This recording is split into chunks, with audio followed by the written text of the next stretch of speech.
Welcome to Thursday. It's Meet the Press Daily. Good evening. I'm Chuck Todd here in Washington. I don't say this lightly, but let's be frank, a national nightmare is upon us. The basic rules of our democracy are under attack from the president. We begin tonight with a series of admissions by the president that all but assures his impeachment in the House of Representatives. It's a moment of truth for Republicans, and they've been largely silent on what we've seen from the president. Today, he publicly called on two foreign governments to interfere in the presidential election by investigating his chief 2020 political rival.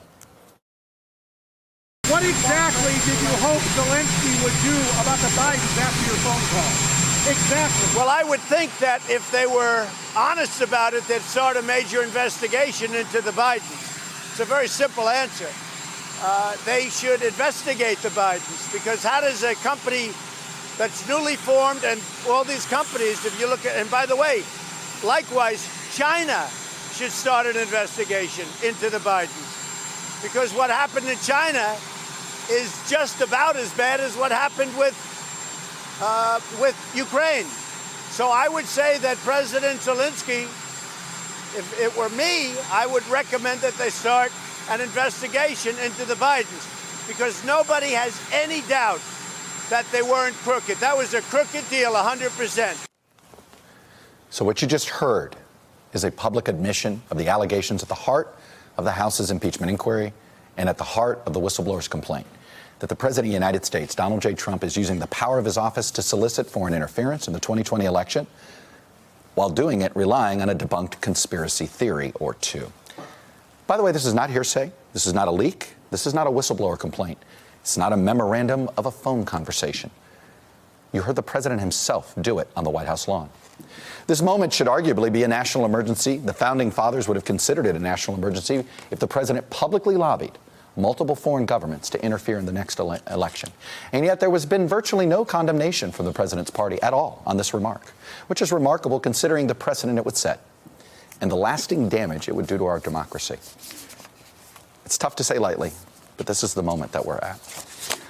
Let's dig into this a little bit. Joining me now, two of my NBC News colleagues with the latest developments, Peter Alexander, our White House correspondent, Jeff Bennett on Capitol Hill. And Peter, I don't know if people understand the gravity of what the president did, but what was amazing is the president finally answered Jeff Mason's question yesterday that he refused to do, and he did so in such a public way. Is anybody inside that White House realize that the president essentially owned up to what he's being investigated for?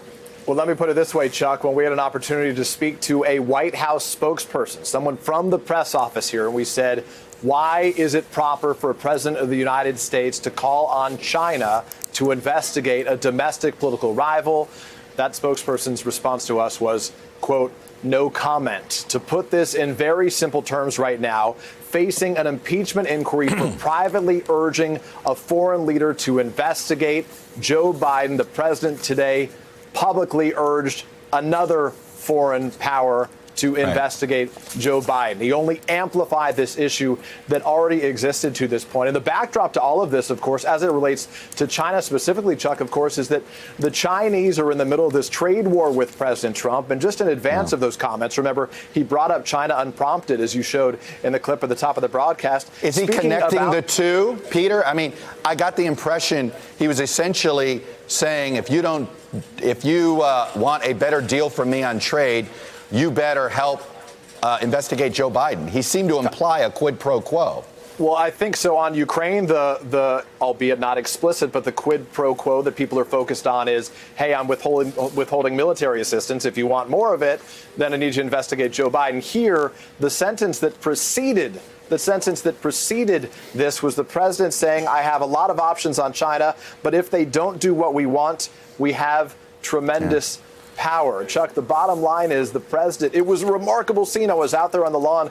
We were posing these questions to him, the question that Jeff Mason tried to get answered repeatedly yesterday. And when the president answered it today, it appears, at least according to what we're hearing from those who were close to him, that he only made the situation much worse.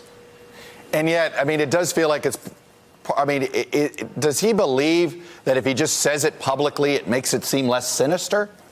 It's exactly what we recognize. This is the third time in 4 years that the president has publicly has now asked for foreign interference. Publicly right? lobbied, yes. He has asked right, 3 you're times exactly now, right. Yes. Russia Yes. in July of 2016. Right. Russia, if you're listening. July of this year, that was a private call, but again, now he said it publicly that he wants Ukraine's help. And again today now calling on China to do it. You recognize during the Russia investigation, the president's argument was no collusion here.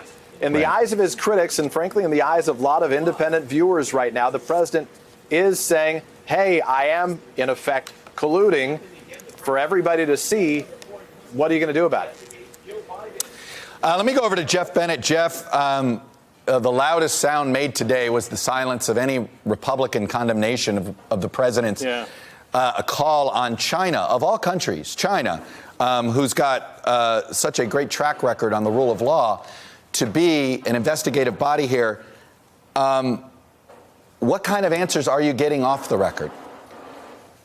The same answers we're getting on the record, frankly, Chuck. I mean, what you hear from Republicans, specifically on the impeachment issue, is not a defense of the president's language, of the rhetoric. What you hear is an attack of the process and of the messenger. So that's, I think, sort of instructive.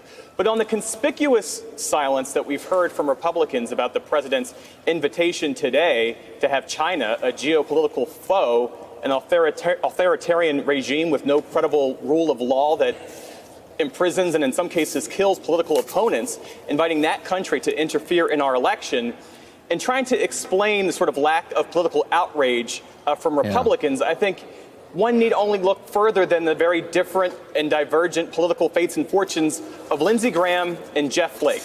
Both men were senators when Donald Trump was elected. Lindsey Graham, back in 2016, famously tweeted, "If Donald Trump is our nominee, we will be destroyed and we'll deserve it." After he was elected, Lindsey Graham became Donald Trump's best friend, right? His golfing partner. Jeff Flake was still an outspoken opponent of his.